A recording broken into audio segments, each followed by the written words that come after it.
Welcome to Pub Talk, the unofficial official craft beer podcast of Oklahoma, where we're all about the 3 B's, beer, buddies, and bullshit.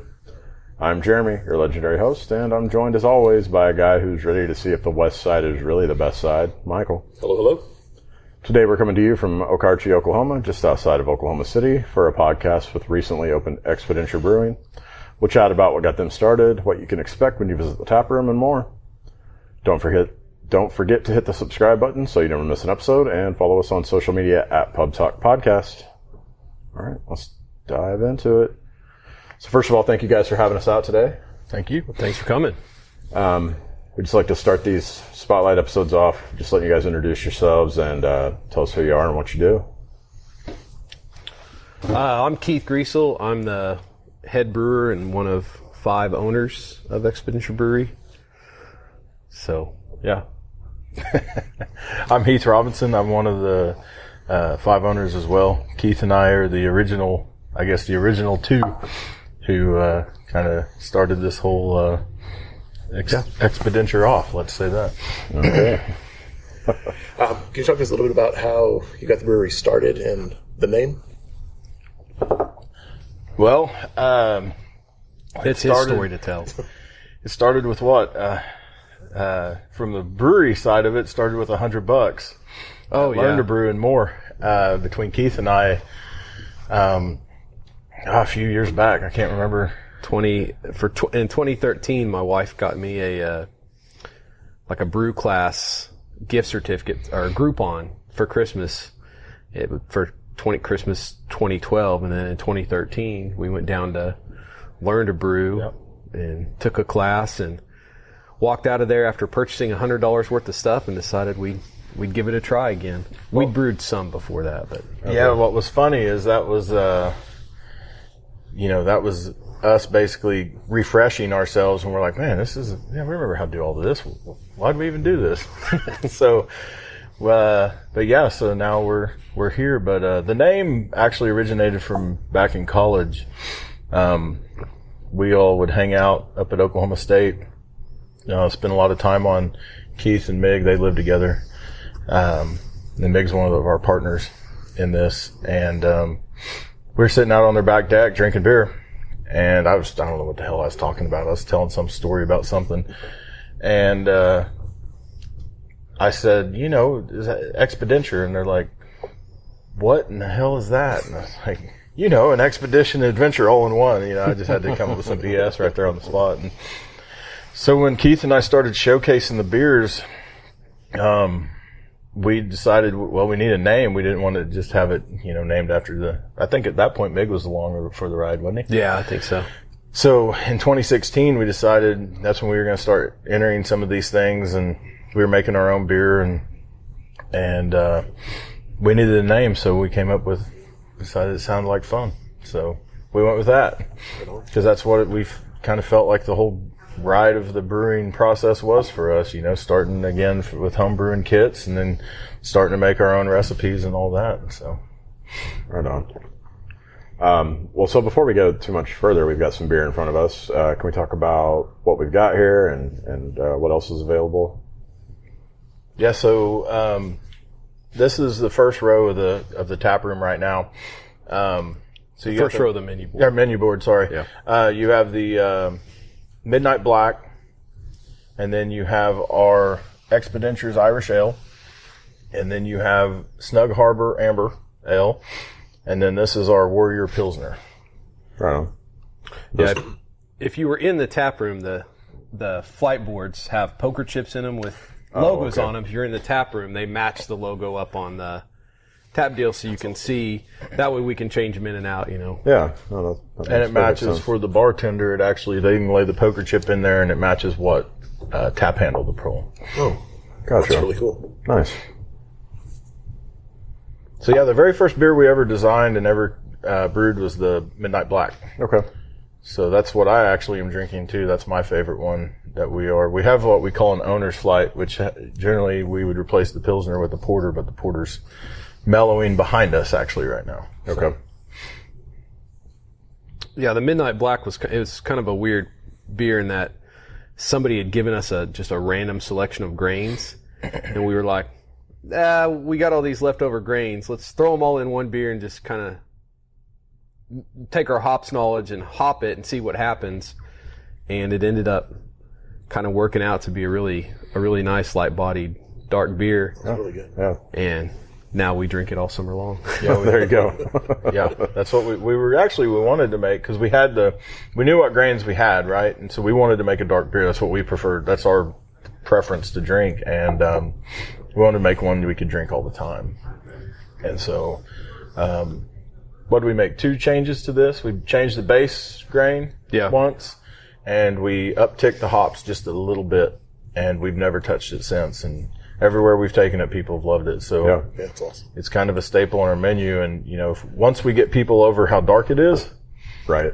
because they all think immediately, oh, it's going to be like a Guinness or something like that. And we get people to try it, and they're like, wow, that drink's nothing like what I expected. So Yeah. It's one of those beers that we've entered it tons of times, State Fair and different Red Earth contests and mashed in and stuff. And it never does well. We always get the beer's really good and it scores really well, but it doesn't fit a category. yeah. So black ale is not a category, but it's a black ale. Yeah. So We've entered it as a Schwartz beer. We had to enter it in the porters and stouts category, and it just doesn't fit in any of those. Right. Yeah. So it scores well. It always comes in like Big beat us with. They beat this when they won the mashed in competition with their porter. Yeah, that's So How many taps do y'all have? we have 16 taps available. We had 16 on opening day. Now I think we're down to 8 or 9, I think. So our opening couple of weeks kind of wiped some of the stuff out. So we had backups that, still doing a little aging, and then we'll get back up somewhere close to 16 and kind of keep it that way usually. And that was somewhat intentional. We had the special release individual kegs throughout the day. Okay. And so some of those were one-off kegs. We knew when they were gone, the taps were going to be empty. Makes sense. So if people are watching the video version, they can see the brewing system here behind you guys. What size system are you on? And I guess what have we got in the tanks? You're the man for that. So we're a 10-barrel system, or we can brew 10 barrels. We got a 10-barrel fermenter and 10-barrel bright tank. But what we have really is a dual 5-barrel system that we got through Colorado Brewing Systems, and it is it's more of an old school. It's not enclosed. We can control the mash, control the color a little better. It's similar to a brew in the bag system, but not really. But it shares some characteristics with that. So we can do 10 barrels at a time. And right now I think I've got an Irish Red, a wheat beer, Vorfar, German style wheat beer. The first tank's a coffee beer. We're brewing a coffee beer with coffee, light roast coffee from Scars and Stripes. And then I've got, we do a light beer, or not, it's a lighter lager, reminiscent of like a gas station style beer. Okay. And I've got 10 barrels of it sitting over there. And a blueberry beer. Mm-hmm. Apricot and an apricot beer. Apricot honey. And a white IPA. It's my first time to do a white IPA, so we're going to see how it turns out. Okay. Yeah, that'll go on our experimental handle. So one of our 16th handle, no matter what, it will always be our experimental experience. So it's Expedinture's experimental experience, and the bottle's a XXX. And it's always up there. Right now we have a red farmhouse in it. It's a wild yeast, wildflower yeast. And so when the white IPA is ready, that's the one that's going to jump on there. Okay. So y'all were established in 2016. You broke ground last year and opened up recently. How was the process through all that?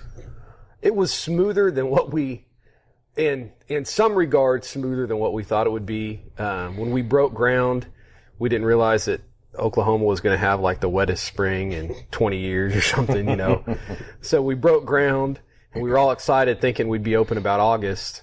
And then the rains came and slowed us way down and pushed everything back. But then the permitting side of it was, which we thought was going to be the biggest pain, was very simple. The town was very supportive. So we're the only brewery in Canadian County, so that kind of helps streamline things a little bit. Okay. So it's been nice. I always hear nightmares about the paperwork side of it. Right. It wasn't bad. I mean, I'll tell you, it probably helps us being new construction Okay. a little bit versus some of the guys down in Midtown and some of the parts of Oklahoma City where they may be dealing with various permitting aspects. We're also in a smaller town, and we have our inspector was contracted out of Stillwater, so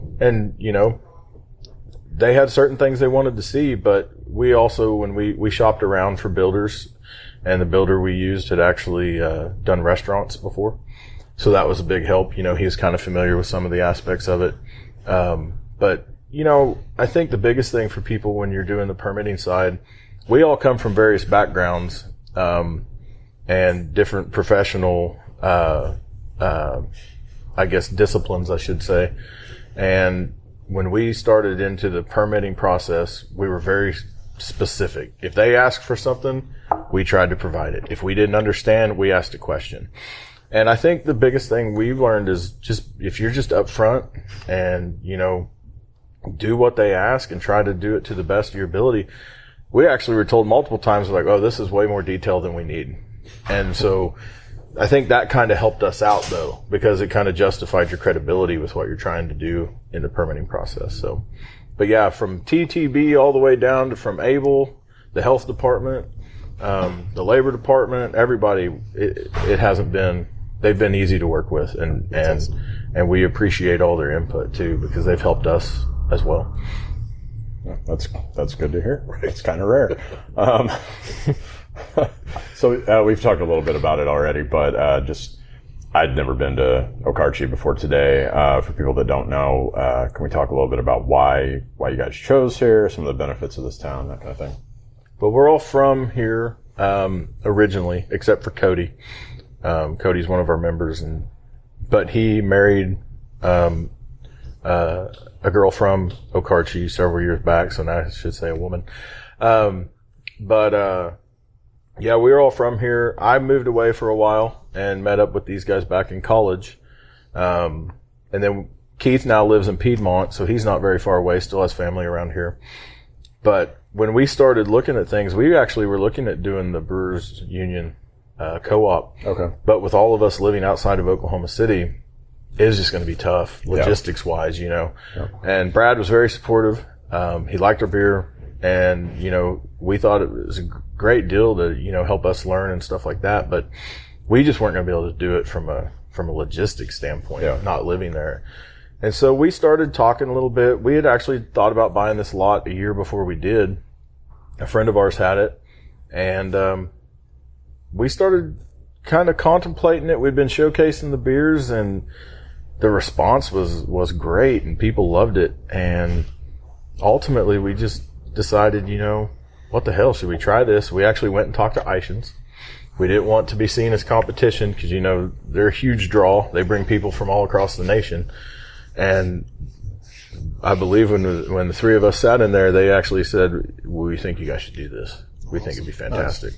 So hold on.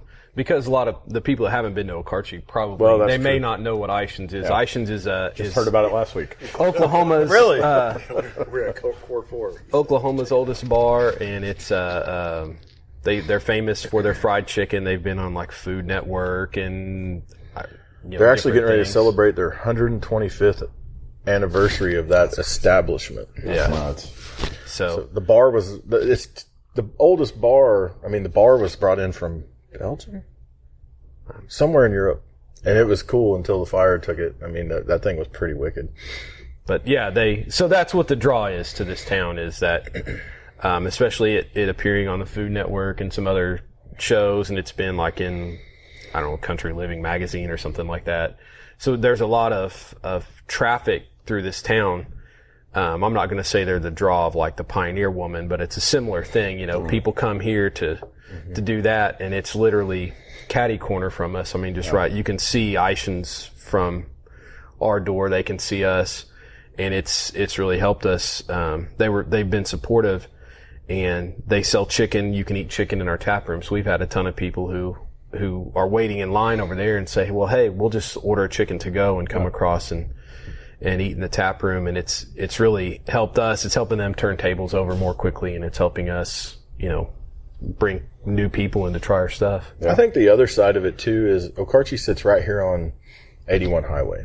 So there's a lot of traffic that goes up and down 81. And then we have Kingfisher, Piedmont, and El Reno all within 15 minutes.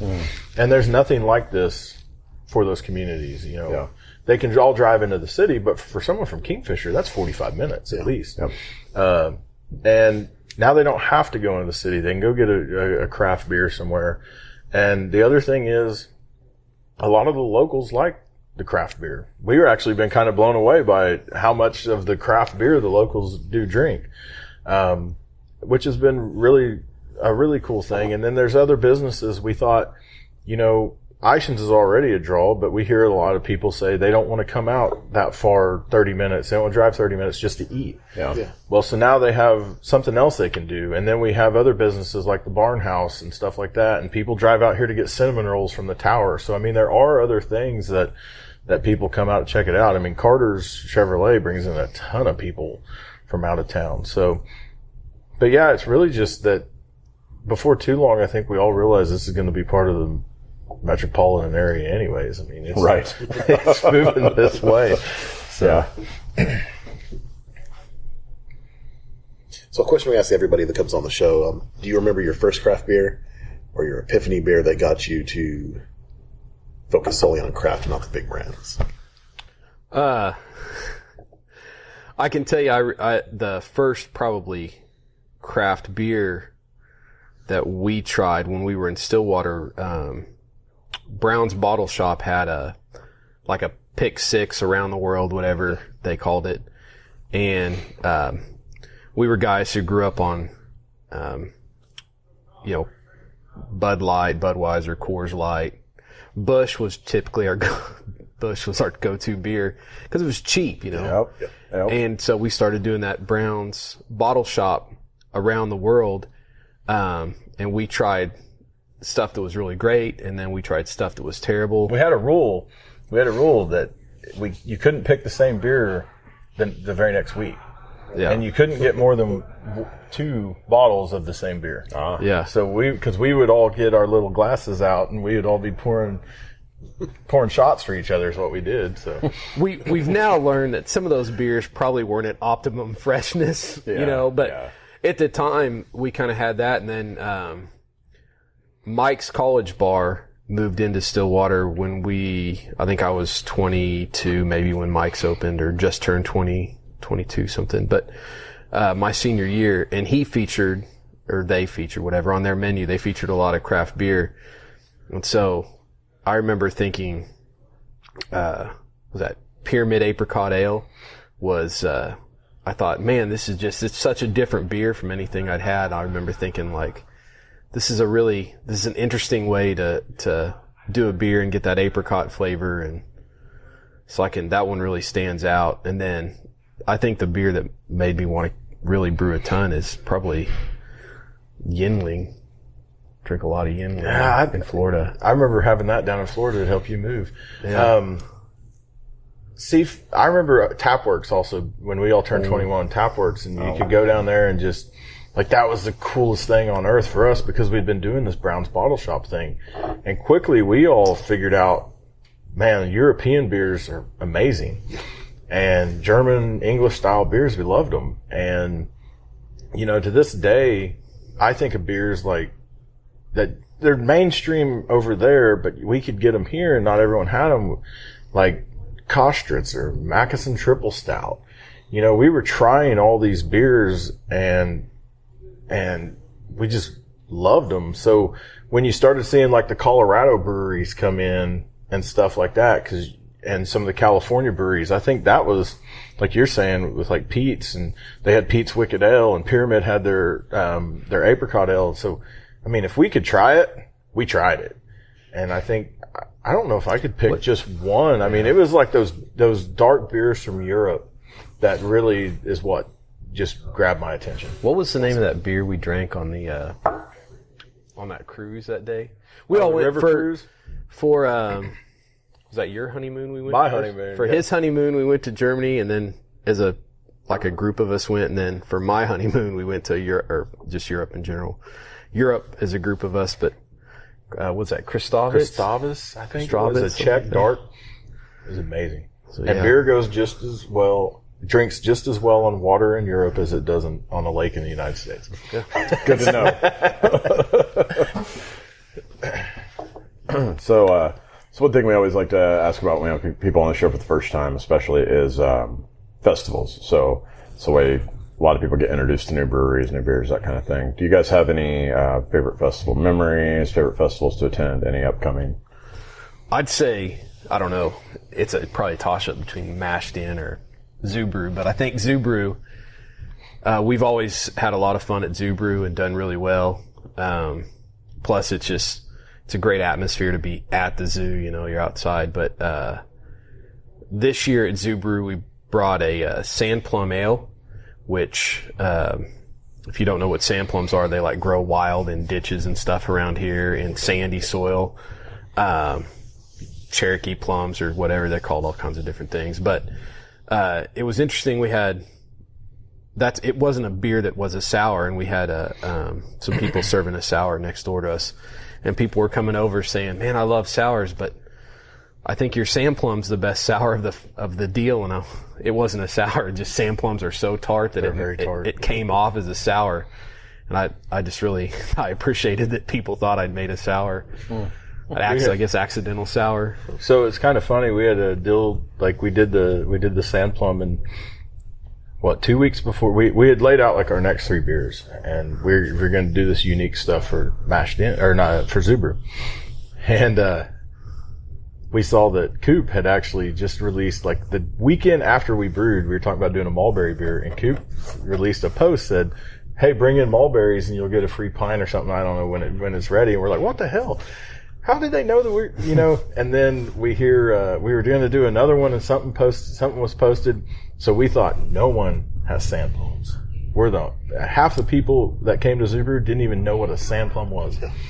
And I don't know, have y'all ever had them? Nope, just So learned. they are this little cool looking red fruit. They look like a miniature plum. They get really red. Yeah. They are tart as can be. Like, we grew up with our grandmas making sand plum jelly. Okay. All that is, you just add a ton of sugar to it, right? Make it taste good. Okay. But these things are not sweet. But they actually go really well with the beer. And people have really liked it. We had one when we actually opened, and so Yeah. that now was no pretty more cool. sand plum ale till. Yeah, someone asked me July yesterday, 4th. are you all Someone going to got bring back that when they're ready. back? And we're like, we'll see what the sand plum crop is. Because you have no control over it. It's not Yeah. like you can go in a grocery store and buy them all. Right. So, Yeah. That's awesome. But then there's Mashed In too. Mashed In is cool because it's the homebrew thing. And Yeah, that it was the that homebrew was thing. really where we I don't know if people liked us more for our beer or our smoked sausage. Because we'd always we butcher our own pigs every year and make our own homemade sausage, and we'd bring that. But we always took, it was always after the first year, and if we had any Oktoberfest left, and we always take an Oktoberfest to Zoo Brew too. Yeah. And people just crush it. And it just makes you feel good when you see someone like, because they're told to just keep mingling, and they're standing over there, and they come walking back up, and they're like, they act like they haven't been to the table before. Yeah. And they're like, "I'll take that." And we're like, "Dude, you can just come up and get a beer. We don't care, man." So, but yeah, those are good things. And we're going to do some new ones now since we're, officially a commercial brewery. There's some other opportunities that now, just due to volume, we can actually get into. And I think we're going to do like the craft beer deal Yeah, the craft at the beer fairgrounds, and then we have May. the other one. So, Yeah. looking forward to those. Okay, so what are y'all's thoughts on distribution? Do you have a distribution plan? Just keep everything in house? We do, actually. We actually just received our approval from TTB and Able this past week. We're going to start distributing to some local places. Ishins that we've talked about is going to carry the red. We have a restaurant in Kingfisher that's going to carry our O-Town Lager, which is the one that Keith referred to. It's kind of our lighter beer. And then they have a location out in Weatherford that's going to carry our red as well. And really the whole thoughts on distribution, we're looking at self-distribution. That's what we've applied for. And our whole business model on that is very organic growth. Obviously distribution takes on a totally different beast if you have to do, massive quantities of it. And, let's be honest, none of us have ever ran a brewery. So, I think it'll help learning how to roll with the punches as far as distribution goes, as well as we start slow. And we've actually had a lot of people reach out to us. So we're getting more and more traction just for the name. We're getting out there, social media, people are talking. And we've had, 3 or 4 more restaurants reach out to us, I think, a couple bars. Yeah. Nice. So we're kind of looking at, organic growth on the distribution just so we can kind of manage it, staffing wise and just, brewing schedule wise, getting everything locked down. I don't know if you have anything to add to that. No, man, I'm just the brewer. I brew it. You guys can sell it however you want. So we always like to ask, especially new breweries, if you've had that moment yet, the holy shit moment where you go, oh, this is real. Yeah, like 9 months ago. Okay. I don't know, because I think like the next thing will happen and then we'll be like, oh shit, like, oh, we got to have this ready, or we didn't plan on this, or I mean, it's always something. I think when our tanks came in though, when we our tanks all shipped and we had to like all be up here and unload them precariously on a forklift, and as we're all doing that, like our dads came up and helped and stuff, and we're moving the stuff in. It's like, okay, now we have a lot of equipment here. This is a real thing, you know. It's not just a 1 barrel or half barrel fermenter anymore. So, that was it. I think my moment was when the building, when we actually had the building up. Okay. And it wasn't like an oh shit moment. It was like, all right, this gets real. And, having been an owner in another business, there's things that we learned from it. My wife has her own business too. And so there's things where, and I know Keith's familiar with that from his family too, and it's just like all of a sudden your wheels just start turning and they don't stop. And there were a lot of nights where you'd wake up 2:30, 3 o'clock in the morning and you're like, damn, we need to do this. Did we think about this? And those were the oh shit moments, more at like in the middle of the night. And then you get with these guys the next day and you're like, hey, I woke up thinking about this. Like, oh no, remember we talked about this, this, and this. And, we get the constant question. And I think this is why we maybe avoided a lot of those oh shit moments. People are like, so how'd you just jump into this thing? And we're like, this wasn't jumping in.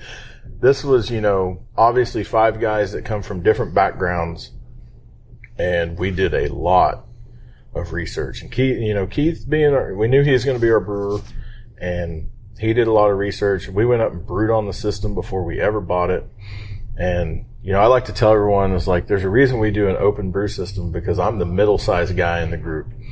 And so trying to clean through manholes in case your CIP gets plugged or any of that stuff, Mig and Cody are way bigger than me. And trying to get those guys into some of this stuff to help us out, it's not very easy. So, but yeah, I mean, I think mine just arose all throughout it as the building process was going. Yeah. So. Yeah, I don't have those. Now, if I wake up in the middle of the night, it's usually either about brewing, did I do something, did I forget to do something, or sometimes I'll just wake up and think like, oh man, maybe I should try to brew this, or maybe I should look into brewing that. So my nightstand's like stacked high with magazines and books about brewing and everything. So I'll read them, then I'll go to sleep, then I'll wake up like at 4 and think, maybe a Belgian's what I need to do. Just to try it, Yeah. So, by the way, just the Pluto or the Little Planets is our IPA. The Windmill is Pale Ale. The Jeep is what we call a mild Pale Ale. It's like a Pale Ale, only less hoppy. And then the Rope and Arrow is our Golden Ale. Okay. So, awesome. Yeah. Yeah, everyone asks us, what the hell's an MPA? And we're like, a mild pale ale. Come on. Yeah. I think we may have coined the phrase. Yeah, we made that up. So, You guys are good at that, it seems. Well, I mean, that's what the brewery's found on, right? Just make shit up and mash stuff together. So that's where we're at. I mean, So talk to us about the tap room a little bit. Are you all family friendly? Do you have other drinks for people that if they bring their family that they don't drink? Or Oh yeah, we have. We have a wide selection of soda products. We have, I think, Capri Suns or Kool-Aid or something. I don't.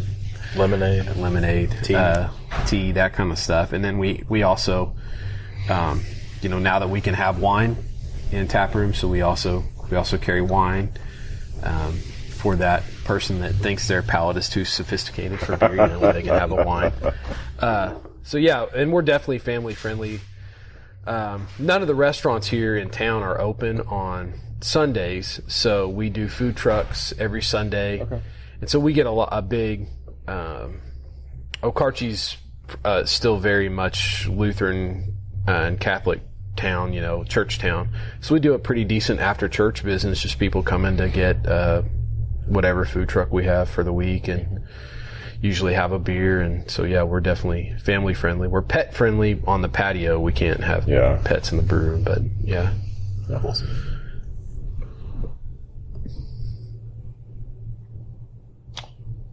So, we have a lot of homebrewers that listen to the show. Any advice for them? Any of them that may be thinking about taking that leap into a commercial brewery? clean Dishes. That's all you do. Even with the bigger system, all you do is clean. I'll call Keith and be like, hey, what are you doing? I'm cleaning, man. What do you think I'm doing? But when we really started homebrewing seriously, we were fastidious about cleaning. I mean, we'd clean everything before we put it away. We'd clean it all when we got it out. And knock on wood, I don't think we've lost anything to bacteria yet. Not here. Now, homebrewing, I will say, since 2013, and I'm not making this up, we were so diligent about cleaning stuff that we only lost 2 batches of beer to bacteria. Yeah. Awesome. And now, did we lose some to yeast that just never blossomed and stuff like that? Yeah, we had that stuff up. But as far as bacteria taste, we only had it happen twice. Yeah. And that's my biggest thing. And the other thing is, brew what you like. You don't have to brew an IPA if you don't like IPAs. You don't have to brew a sour. If you want to brew dark beer, brew what you like. And guess what? All your friends are going to drink the shit out of it. Yeah. Yeah, I'd agree. Brew. Especially, when we started coming up with recipes and kind of doing our own thing, we brewed beers that we wanted to drink. Sure.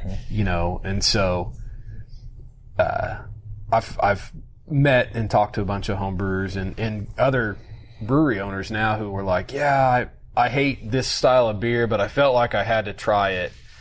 And it's, what I've seen is sometimes those don't, because I've done it too, those don't always turn out to be your best beers because you don't really know what you're aiming for. So if you don't really love what you're about to brew, then you're not going to probably put your whole heart into brewing it. I'd say the other thing that kind of helps too with the home brewing, it's a lot of work. I mean, no doubt. It takes a lot of a day. So I think that was kind of the cool thing having Keith and Meg to brew with was, it was more people to kind of disperse the workload, but you also were hanging out. And, our wives were very supportive of it. They loved it because they like drinking the beer too. So that helped a lot. But, that was back in the old days when we could drink all day while we brewed. And brew on the back porch. Yeah, I miss those days sometimes. I think that's the thing is if you can do it with a couple buddies or even your spouse. I mean, if you can just have someone there with you doing it, I think that makes it that much better. And I mean, it's just fun. That's why we took this leap because we had so much fun doing it. We thought, oh, this will be fun too. Yep. Beer brings people together, period, for sure. Oh, yeah. What are some of the events that you got planned for the tap room? We have food trucks, like I said, every Sunday. We've got a Paint and Pints coming up. Yep. I'm not sure when End of that March. is. End of March. The last week, I think it's on a Wednesday. 25th, I want to say. I think 25th.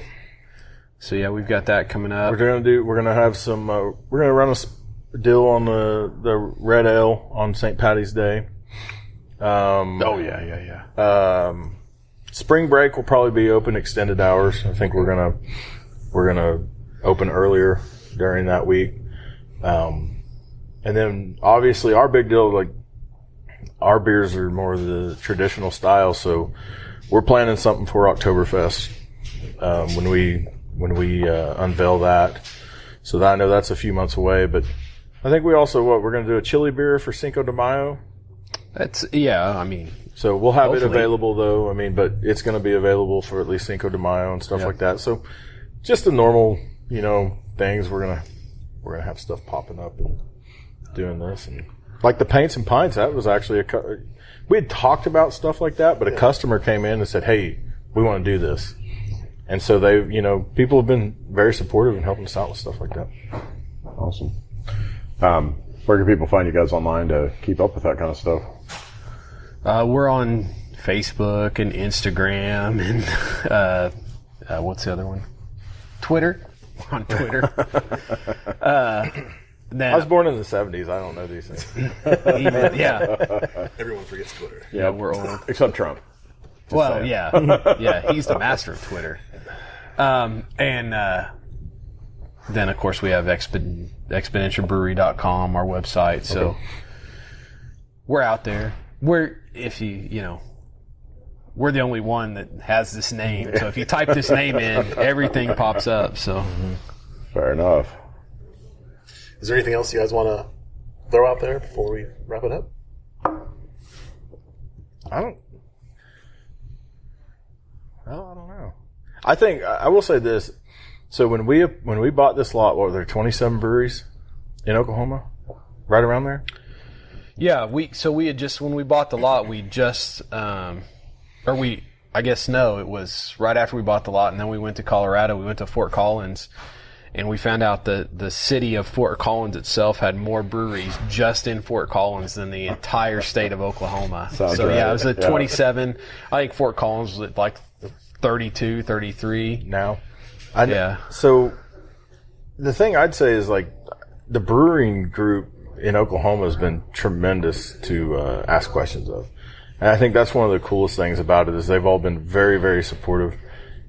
Several of them came out to our grand opening. Some have come out after. And so, we appreciate that, and we appreciate all of them that were willing to help us as we ask questions along the way. And we would just say that, we're available to do the same. And I'm not going to say we're going to have all the answers, but, we've seen things, and now we're like, hey, just look at it this way. And so that would be the one thing I'd say is, it is a strong community, and if you have questions, we're willing to help people if they're starting up into this. The other thing I'd say is, in some of our travels, I travel to Ohio a lot for He says lots of things. He's an attorney. my job, and they're the same way up there. Like, I got to know some of the guys that are brewing up there through some of my trips. They're like, man, come brew with us on a day if you can.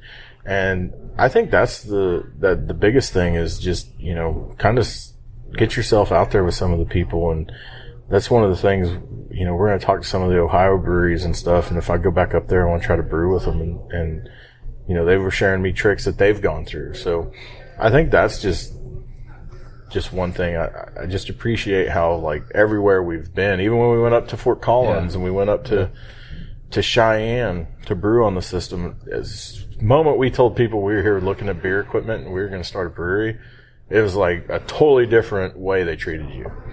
And I just think that's very awesome. I'd agree with that. I'd piggyback on it and say, I think Oklahoma is at a really nice place when it comes to craft beer right now, and that I don't feel like we're doing the same. I mean, we know Vanessa House and Big and Stone Cloud and all these. We're not doing the same thing that they're doing. They're doing different things than each other, and I think really as a community we all help each other out, because you can go to Stone Cloud and get some really nice sours. I mean, I'm probably not ever going to brew a sour, but you have that option in Oklahoma, and I think that's a thing that is going to really help this kind of market continue to grow. Is that everybody's kind of doing new and different things, and everybody's pushing their boundaries.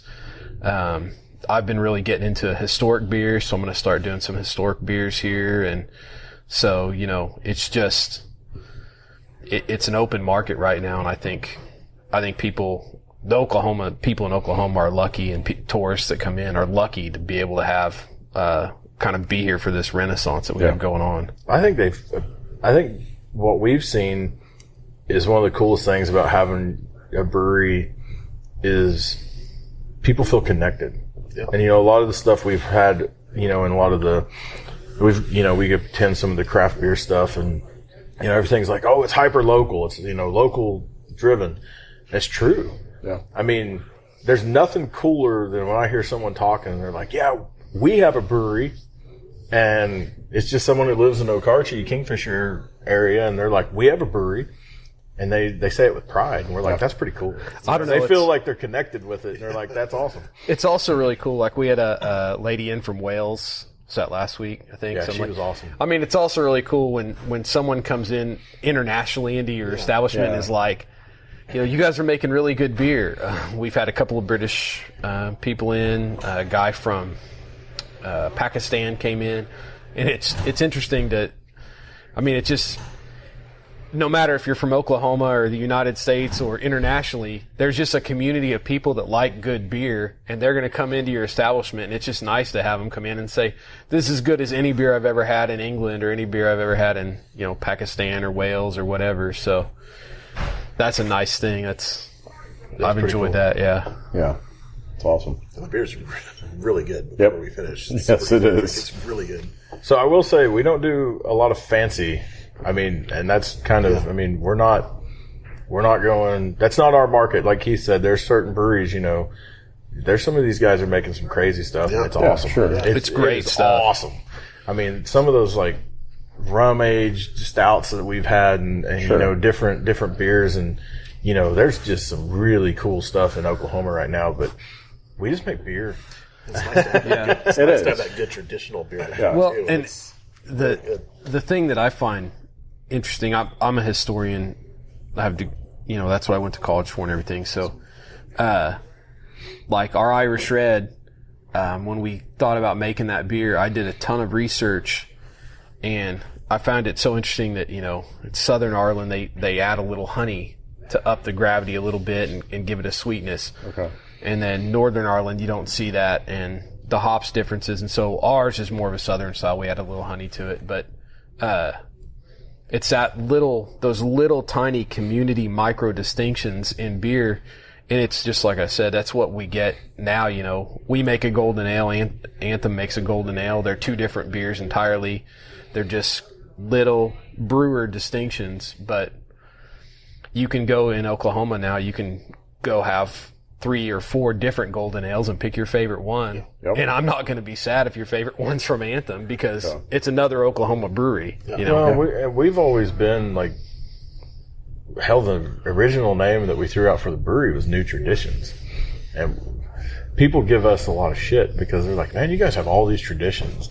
Because us as a group of friends, we've stayed very close since college, and these guys since high school. And we continue to we do these same things every year and year after year. And, that's what Keith being a historian, we all like history. We all like the traditional aspect of things.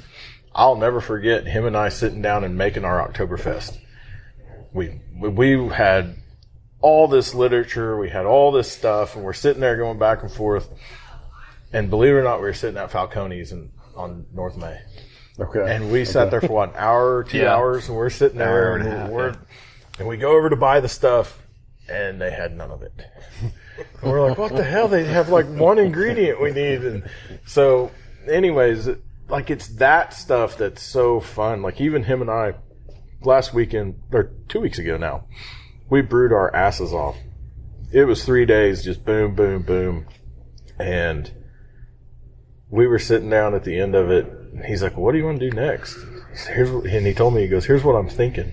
And, he's the brewer, man. He drives this ship. And I was like, but the thing that's fun for us is we still do the collaborating. Yeah. So there's beers he makes, and I'm like, go for it. Yeah. But then he'll be like, hey, what if we do this? And then I'll like and so that's where it's really fun. And we literally sat back here for about 20 minutes just sitting on the backside of the brewery just talking. And we were like, all right, we're going to do this, this, and this. We're going to see how it works. And, here we are. And that takes you back to sitting on the back porch. And it's just awesome.